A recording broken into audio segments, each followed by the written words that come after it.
नमस्कार दोस्तों, एक बार फिर से स्वागत है आपका अपने यूट्यूब चैनल फ्री स्टडी पर। आज की वीडियो में हम डिस्कस करेंगे अपना एक और मोस्ट इम्पॉर्टेंट क्वेश्चन, पर्यावरण हानि और पर्यावरण विखंडन के बीच अंतर। ये आपका प्रीवियस ईयर क्वेश्चन है। अच्छा, आप एक बार कमेंट करके बताना कि आपका जो नेक्स्ट एग्ज़ाम है वो कब है और कितनी तारीख को है, ताकि आगे वीडियो जो है आपको मिल जाए, अगर पॉसिबल हुआ तो। ठीक है, बाकी ये जो हमारी वीडियो रहेगी उन बच्चों के लिए जिनका ईवीएस का एग्ज़ाम है, थर्ड सेमेस्टर वाले बच्चों के लिए। हो सकता है कि फोर्थ सेमेस्टर में भी आपको ये सब्जेक्ट अलॉट हुआ हो, तो फोर्थ सेमेस्टर वाले बच्चों के लिए भी वीडियो हेल्पफुल रहने वाली है। तो इसमें हम जानेंगे जो पर्यावरण हानि है और जो पर्यावरण विखंडन है, उसके बीच में अंतर। तो देखो, पर्यावरण हानि और पर्यावरण विखंडन दोनों ही जैव विविधता के लिए खतरा है, पहले तो आप ये समझो। लेकिन दोनों में डिफरेंस है। डिफरेंस क्या है? पर्यावरण जो हानि है, अगर हम इसकी परिभाषा की बात करें तो किसी विशिष्ट क्षेत्र में प्राकृतिक आवास को पूरी तरीके से नष्ट कर देना पर्यावरण हानि है। और पर्यावरण विखंडन है कि एक बड़े क्षेत्र को छोटे छोटे टुकड़ों में बांट देना, ये कहलाता है विखंडन। अब जैसे मान लो कि कोई एक क्षेत्र है, इस पूरे क्षेत्र को मान लो कि रोड बनना है या कोई मतलब जगह बस्ती बसानी है या कोई सरकार का प्रोजेक्ट है, तो उसके लिए अगर इस पूरे के पूरे क्षेत्र को हटा दिया जाए तो ये कहलाता है प्राकृतिक पर्यावरण हानि। जिससे क्या है कि पूरे के पूरे क्षेत्र को नष्ट कर दिया है। क्षेत्र को नष्ट करने का मतलब ये है कि क्षेत्र में रहने वाले जितने भी नेचर वाले चीज़ें हैं, जैसे पेड़ पौधे, जीव जंतु, कोई तालाब में रहने वाली चीज़ें, तो उन सबको नष्ट कर देना पूरी तरीके से। मान लो एयरपोर्ट बनना है तो इतनी पूरी जगह चाहिए, पूरा क्षेत्र चाहिए, तो ये होता है पर्यावरण हानि। और पर्यावरण विखंडन का मतलब ये होता है कि मान लो इतना जगह है, इतना क्षेत्र है, हमें कोई हाईवे बनाना है, कोई रोड बनाना है, तो हमने इसको बीच में से आधा कर दिया, किसी भी साइड से, ज़रूरी नहीं ऐसे हमने इस टाइप से इसे आधा कर दिया, तो इसे दो भागों में बांट दिया, यानी छोटे छोटे टुकड़ों में बांट दिया। तो इससे क्या होता है कि जो बीच की जो क्षेत्र है वहाँ से जो रहने वाले जो जीव जंतु हैं वो हट गए, या जो साइड में रहने वाले जीव जंतु हैं उन पे एक टाइप से खतरा आ गया। ठीक है, और अगर मैं दूसरा एग्जाम्पल आपको समझाऊं तो ये समझो कि आपका घर है। अगर घर को पूरी तरीके से तो सॉरी, गलत एग्जाम्पल है, मतलब आपका नहीं, एक घर है। ठीक है, एक घर को अगर पूरी तरीके से तोड़ दिया जाए, पूरा ख़त्म कर दिया जाए, उसे तोड़ दिया जाए, तो यानी कि क्या है कि पूरा का पूरा मतलब पूरा आवास को नष्ट कर दिया, वहाँ पे रहने वाले लोगों को, सब चीज़ें ख़त्म हो गई। लेकिन अगर उसी घर में अलग अलग कमरे दे दिए जाएँ, कमरे बांट दिए जाएँ, तो यानी कि क्या है कि उसका विखंडन कर दिया गया। ठीक है, कारण क्या है? पहला कारण हो सकता है वनों की कटाई, दूसरा हो सकता है शहरीकरण, या कृषि विस्तार के लिए वो भूमि चाहिए होगी, या मान लो कोई भी कारण हो सकता है, या मैंने बताया ना, एयरपोर्ट या सरकार की कोई नीति है जिससे उस क्षेत्र को पूरी तरीके से नष्ट करना हो, तो ये कुछ कारण हो सकते हैं। और अगर हम विखंडन की बात करें तो इसके भी कुछ कारण हो सकते हैं। मान लो कोई सड़क बनानी है, कोई नहर बनाना है, कोई शहर बनाना है साइड में, इसके निर्माण के लिए प्राकृतिक आवास का टूटना। प्रभाव क्या पड़ता है? प्रभाव मतलब 3 से 4 प्रभाव हैं। पहला जो है, प्रजातियां जो है विलुप्त हो जाती हैं। अब मतलब मान लो अगर कोई घर है, कोई ज़मीन है, उस ज़मीन पर जैसे आपने देखा होगा हमारे घर में छिपकली वगैरह होती है। अब घर अगर बिल्कुल गिरा दो तो छिपकली कहाँ जाएगी? उनकी तो पूरी जाति मतलब उस जगह से तो लिप्त विलुप्त हो गई ना, उस जगह से गायब हो गई, है ना? कहने का मतलब है कि ईंटों के बीच में देखा होगा कि छिपकली होती है, छत पे छिपकली होती है, पूरा घर गिरा दोगे तो छिपकली तो मतलब वहाँ से कहीं और चली जाएगी। तो उस क्षेत्र के लिए क्या हुआ, जो प्रजाति जो थी छिपकली की, या जो और प्रजाति थी, एग्जाम्पल दे रही हूँ, तो पूरी की पूरी वो विलुप्त हो जाती हैं। ठीक है, खाद्य श्रृंखला टूट जाती है, जो फूड चेन होती है वो टूट जाती है, इकोसिस्टम पर प्रभाव पड़ता है, अनबैलेंस हो जाता है।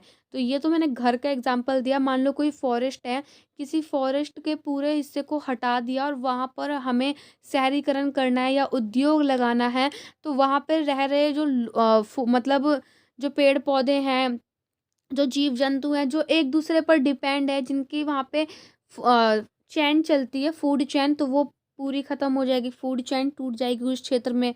वहाँ पे जो रहने वाली जो प्रजातियाँ हैं वो विलुप्त हो जाएगी, है ना?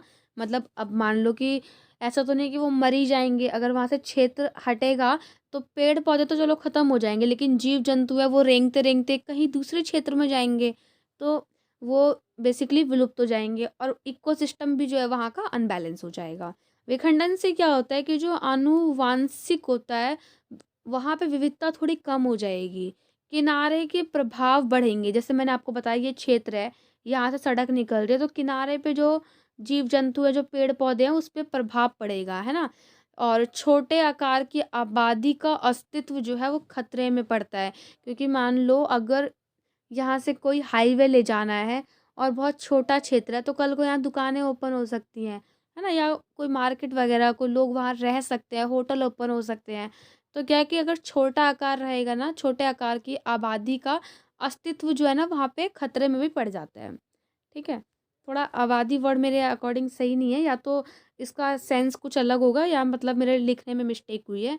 एक बार जो मैंने समझाया है ना, आप उसके अकॉर्डिंग लिखना कि अगर आकार छोटा होगा, तो वहाँ पे जो बचा हुआ जो भी नेचर होता है, वो भी बर्बाद होने लगता है, ठीक है? जिससे मतलब अगर रोड बन रहा है, तो भाई वहाँ पे मॉल वगैरह भी खुल सकता है, पेट्रोल पंप भी खुल सकते हैं, तो बचे हुए क्षेत्र भी खतरे में आ जाते हैं।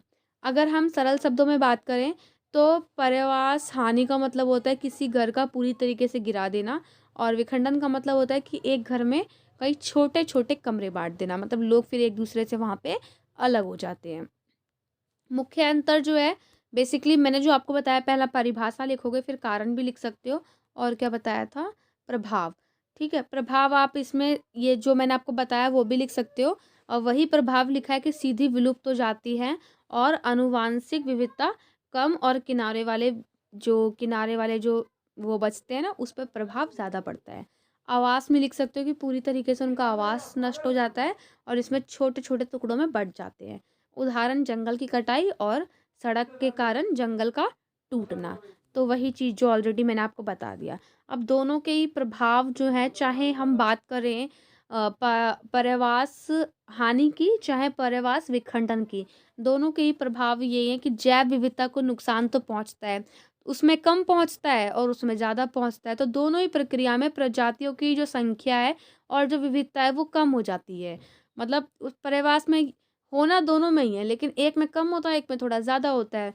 इकोसिस्टम जो है वो थोड़ा अनबैलेंस हो जाता है। दोनों ही पारिस्थितिक तंत्र के कार्य करने की क्षमता को कम कर देता है, और स्थानीय जलवायु में तो परिवर्तन फिर होगा ही होगा। दोनों ही स्थानीय जलवायु को प्रभावित करते हैं।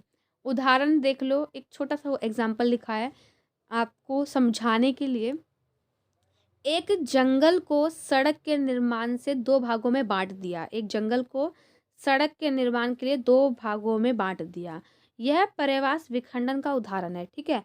अब इन दोनों भागों में रहने वाले जानवर के बीच जो है ना आवागमन, यानी कि आना और जाना, मतलब इस रास्ते से जाना, थोड़ा बड़ा करके समझाती हूँ। मान लो ये एक क्षेत्र है, यहाँ से बीच में से रोड निकाल दिया, तो यहाँ से फिर जानवर इधर नहीं जा सकते और ये वाले जानवर फिर इधर नहीं जा सकते। मतलब इनका आना-जाना जो है वो कम हो जाएगा, जिससे उनकी जो आनुवांशिक विविधता जो है ना, वो कम हो जाएगी। यदि इस जंगल के हिस्से को पूरी तरीके से काट दिया जाए, यानी पूरे के पूरे जंगल को, ये पूरा जंगल है, पूरे जंगल को ही काट दिया जाए, सारे पेड़-पौधे, तो जानवर ऑटोमेटिक वहाँ से भाग जाएँगे। तो ये कहलाता है पारावास हानि। जिससे कई प्रजातियाँ वहाँ से विलुप्त हो जाएँगी, विलुप्त हो सकती हैं या विलुप्त हो जाएँगी, बात बराबर ही है। उसके बाद थोड़ा निष्कर्ष लिख देना है कि पर्यावरण हानि और पर्यावरण विखंडन दोनों ही गंभीर पर्यावरणीय समस्याएँ हैं। इनसे निपटने के लिए हमें प्राकृतिक आवासों का संरक्षण करना होगा। अब ऐसा भी नहीं है कि भई हम, मतलब है तो देखो दोनों ही पर्यावरण के लिए, एनवायरनमेंट के लिए दोनों ही अच्छा नहीं है। लेकिन सड़क भी ज़रूरी है ना, फिर लोग जाएँगे कहाँ से? हाईवे होना भी बहुत ज़रूरी है, मतलब डेवलपमेंट भी ज़रूरी है। तो फिर कहने का मतलब ये है कि डेवलपमेंट भी ज़रूरी है, मैंने आपको पहले भी बताया था कि डेवलपमेंट के संग-संग एनवायरनमेंट भी ज़रूरी है, और दोनों एक साथ, या तो हम एनवायरनमेंट को देख सकते हैं या हम डेवलपमेंट को देख सकते हैं। दोनों को इक्वल नहीं देख सकते, या एनवायरनमेंट को कम देखो, सॉरी, इन्वायरमेंट को ज़्यादा देखो डेवलपमेंट कम होगी, या डेवलपमेंट को ज़्यादा देखो तो इन्वायरमेंट कम बचेगा। या फिर हम ये कर सकते हैं कि जो उनका प्राकृतिक आवास है, जैसे आपको बताया था ना कि नेशनल पार्क बनते हैं, वाइल्ड लाइफ सेंचुरी है, अगर लग रहा है कि हाँ वहाँ पे ज़्यादा है तो फिर उसका एक आवास को संरक्षण सरकार को करना चाहिए, और विकास के कार्य को पर्यावरण के अनुकूल बनाना होगा, क्योंकि दोनों एक दूसरे के मतलब अपोजिट हैं, दोनों एक दूसरे के लिए सही नहीं है। पर्यावरण, अगर हम प्रॉपर पर्यावरण को ही देखेंगे, गांव में देखो कि मतलब बहुत अच्छा पर्यावरण है, बहुत अच्छा इन्वायरमेंट है, लेकिन वहाँ पे देखो इंफ्रास्ट्रक्चर कितना कम है, बिजली का साधन कम है, आसपास फिर जल्दी हॉस्पिटल नहीं है, दूर दूर हॉस्पिटल है शहरों के मुकाबले में। स्कूल में शिक्षा वगैरह देखो मतलब है, लेकिन दूर दूर प्राइवेट स्कूल बहुत दूर होते हैं वहाँ पर।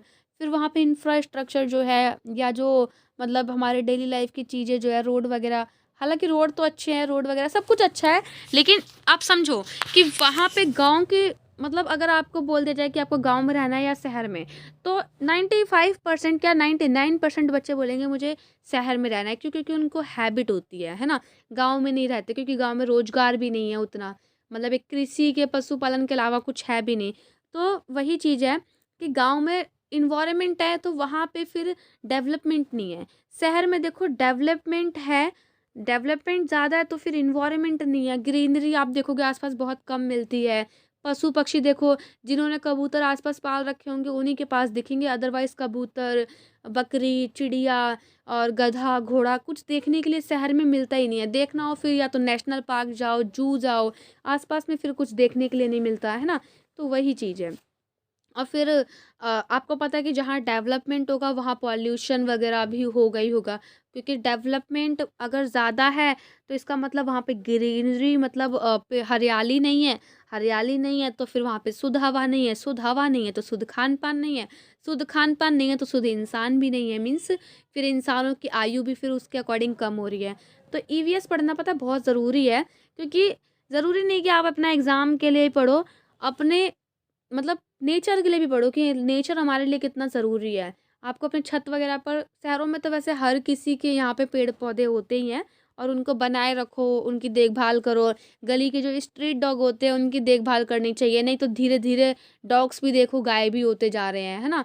और गर्मी होती है तो सबको अपनी छत पे पानी रखना चाहिए, जैसे मैंने आपको, आप तो नए बच्चे हो हालांकि, जो मेरे 6th सेमेस्टर के बच्चे थे या जो मेरे ओल्ड स्टूडेंट हैं उनको पता भी है कि उनको मैंने हर वीडियो में बोला है गर्मियों के टाइम पर। आपको भी बोलूँगी जब मई जून में आपका एग्ज़ाम होगा तो आपको बोलूँगी कि चैनल को सब्सक्राइब भले ही मत करो, लेकिन आपके आसपास अगर चिड़िया वगैरह हैं तो अपनी छत पर आप जो एक वो होता है ना मिट्टी का बना हुआ, उसमें पानी रखो पक्षियों के लिए, ताकि उन मतलब अपनी इन्वायरमेंट को हम कहीं ना कहीं बचा पाएँ, क्योंकि एजुकेशन बहुत ज़रूरी है, एजुकेशन ही हमारे इन्वायरमेंट को बचा सकता है।